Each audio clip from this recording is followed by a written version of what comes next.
Friends, मी दीक्षू आणि दीक्षूज kitchen या माझ्या चॅनलवर तुमच्या सर्वांचं खूप खूप मनापासून स्वागत आहे।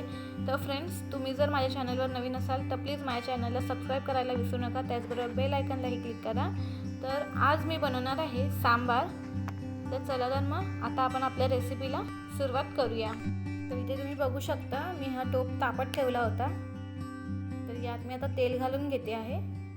तर इथे मी 2 ते 3 चमचे तेल घातलेलं आहे आणि तेल चांगलं तापलं की आपण यामध्ये राई घालणार आहोत। तर इथे तुम्ही बघू शकता तेल चांगलं तापलंय, तर यामध्ये मी 1 चमचा राई घालून घेते। तर इथे आता राई तडतडली आहे, तर यात मी 1 चमचा जिरं घालून घेते आहे। जिरंही चांगलं फुललं पाहिजे। त्यानंतर आता मी यामध्ये 3 ते 4 पानं कढीपत्त्याची घालणार आहे।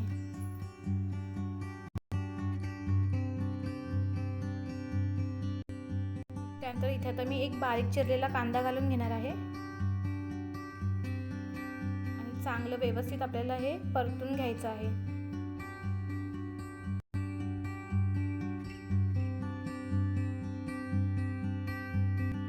तर इथे तुम्ही बघू शकता मी इथे साईडला तेल घालते आणि यामध्ये मी 2 ते 3 लाल सुक्या मिरच्या घालणार आहे।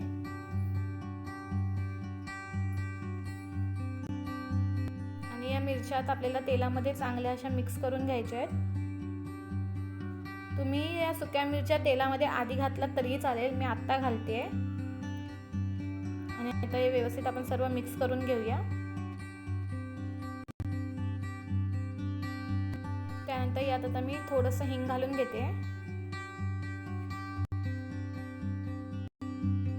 त्यानंतर यामध्ये मी एक बारीक चिरलेला टोमॅटो घालून घेते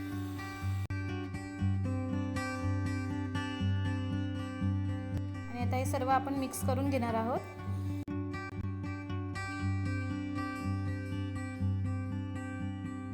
आणि त्यानंतर इथे मी पेस्ट घालणार आहे, ही तुम्ही बघू शकता पेस्ट केली आहे मी घरी।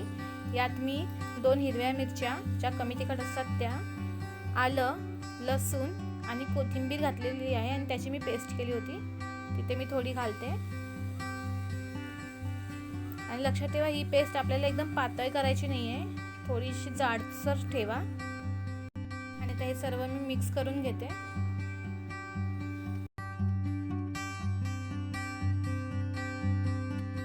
तर आता मी यामध्ये भाजी घालून घेते। तर इथे मी दुधी भोपळा घेतला होता, त्याचं मी साल वरचं काढून हे असं कापून घेतलं आहे बारीक।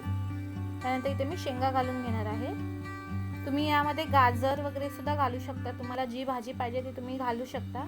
इथे मी फक्त 2च भाज्या वापरल्या आहेत, दुधी भोपळा आणि शेंगा। तर हे आता सर्व आपण मिक्स करून घेणार आहोत। त्यानंतर आता इथे मी सर्व मसाले घालून घेते। तर सर्वप्रथम मी इथे मीठ घालून घेते। त्यानंतर इथे मी 1 चमचा हळद घालते, 1 चमचा गरम मसाला पावडर, 1 चमचा धनिया पावडर, त्यानंतर इथे मी 1 चमचा लाल मिरची पावडर घालून घेते। त्यानंतर आता हे सर्व मसाले आपल्याला मिक्स करून घ्यायचे आहेत।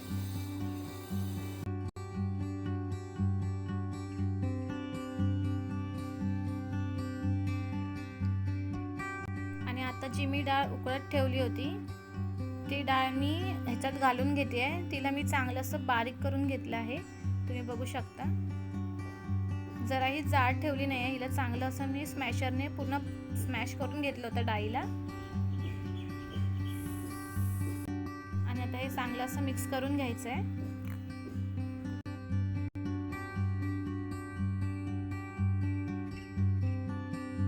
तर यात मी थोडंसं पाणी घालून घेणार आहे, कारण मला थोडंसं पातळ हवं आहे, ही खूप घट्ट झाले असल्यामुळे मी यामध्ये थोडंसं पाणी घातलेलं आहे।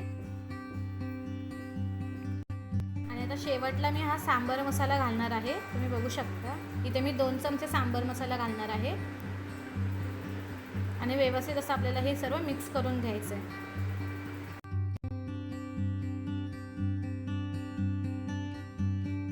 आणि आता मी सांबार 10 ते 15 मिनिटं हे उकळत ठेवणार आहे मीडियम फ्लेमवरती। तर माझं सांबार पूर्ण रेडी झालं की मी तुम्हाला दाखवते।